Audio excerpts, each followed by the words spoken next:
সূরা দুখান। বিসমিল্লাহির রহমানির রহিম। পরম করুণাময় অসীম দয়ালু আল্লাহর নামে শুরু করছি। হামিম। সুস্পষ্ট গ্রন্থের শপথ।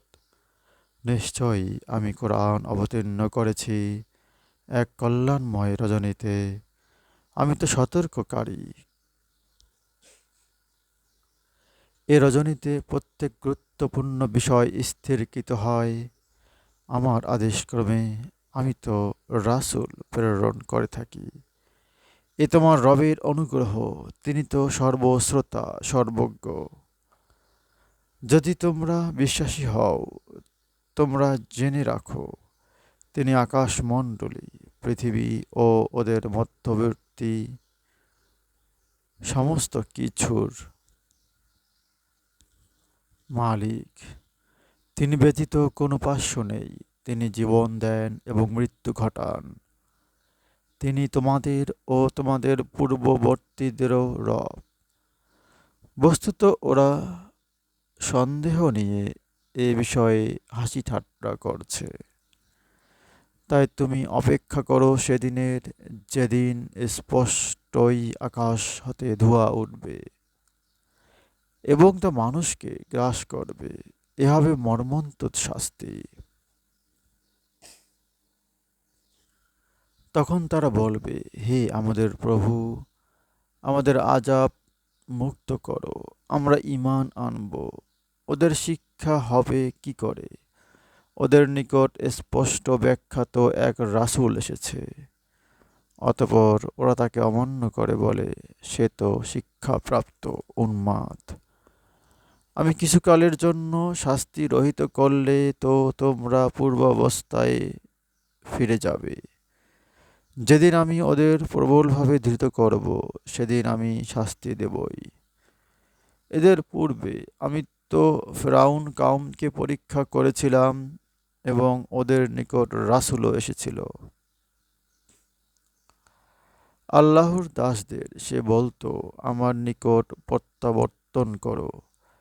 আমি তোমাদের জন্য এক বিশ্বস্ত রাসূল এবং তোমরা আল্লাহর বিরুদ্ধে উদ্ধত হইও না। আমি স্পষ্ট প্রমাণ উপস্থিত করছি এবং তোমরা আমাকে প্রস্তরাঘাতে হত্যা না করতে পারো সেজন্য আমার ও তোমাদের রবের শরণ নিচ্ছি।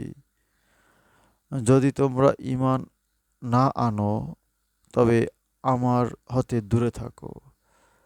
মূসা তার রবের নিকট নিবেদন করল, এরা দোষী সম্প্রদায়। আমি বলেছিলাম, আমার দাসদের নিয়ে পালাও, পশ্চাদ্ধাবন করা হবে।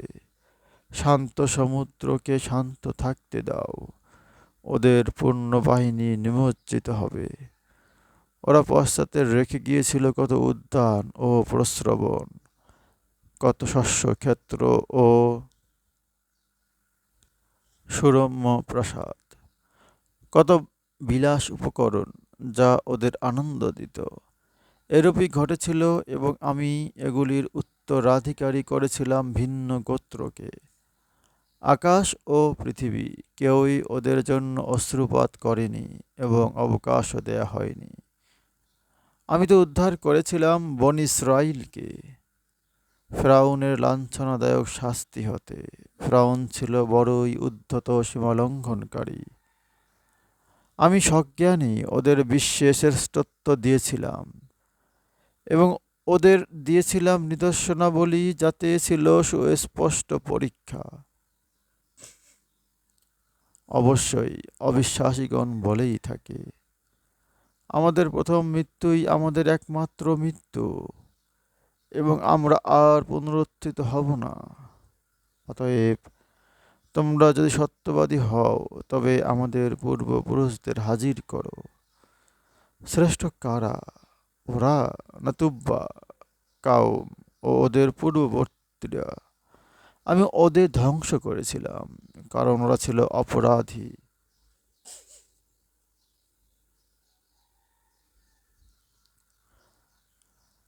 আমি আকাশমণ্ডলী ও পৃথিবী এবং ওদের মধ্যবর্তী এবং ওদের মধ্যে কোনো কিছুই সৃষ্টি করিনি খেলাচ্ছলে। আমি এ দুটিকে অযথা সৃষ্টি করিনি, কিন্তু ওদের অধিকাংশই তা জানে না। ওদের সকলের জন্য বিচার দিন নির্ধারিত রয়েছে। সেদিন এক বন্ধু অপর বন্ধু কোনো কাজে আসবে না এবং ওরা সাহায্য পাবে না। তবে আল্লাহ যার প্রতি দয়া করবেন তার কথা স্বতন্ত্র। আল্লাহ পরাক্রমশালী, প্রজ্ঞাময়। নিশ্চয়ই যাক্কুম বৃক্ষ হবে পাপীর খাদ্য, গলিত তাম্রের মতো তা উদরে ফুটতে থাকবে, ফুটন্ত পানির মতো। আমি বলবো, ওকে ধরো এবং টেনে নিয়ে যাও দোজখের মধ্যে। অতঃপর ওর মস্তকে ফুটন্ত পানি ঢালো এবং বলো, আস্বাদ গ্রহণ করো, তুমি তো ছিলে সম্মানিত অভিজাত। নিশ্চয়ই তোমরা তো এ শাস্তি সম্পর্কে সন্দিহান ছিলে। সাবধানীরা থাকবে নিরাপদ স্থানে, প্রস্রবণবহুল জান্নাতে। ওরা পরিধান করবে মিহি ও পুরু রেশমি বস্ত্র এবং মুখোমুখি হয়ে বসবে। এরূপই ঘটবে। ওদের আয়তলোচনা হুর দেব। সেখানে তারা প্রশান্ত চিত্তে বিবিধ ফলমূল আনতে বলবে। প্রথমবার মৃত্যুর পর তারা আর মৃত্যু আস্বাদন করবে না। তোমার রব তাদের দুজকের শাস্তি হতে রক্ষা করবেন নিজ অনুগ্রহে। এটিই তো মহা সাফল্য। আমি তোমার মুহাম্মদের ভাষায় কোরআনকে সহজ করে দিয়েছি, যাতে মানুষ উপদেশ গ্রহণ করে। সুতরাং তুমি প্রতীক্ষা করো, ওরাও তো প্রতীক্ষা করছে। সূরা দুখান আয়াত 1 থেকে 59। হে আল্লাহ পাক, আমাদের কোরআন বুঝে পড়ার তৌফিক দান করুন। আমিন। সবাই ফলো করুন, লাইক করুন, শেয়ার করুন এবং চ্যানেলটিকে সাবস্ক্রাইব করুন।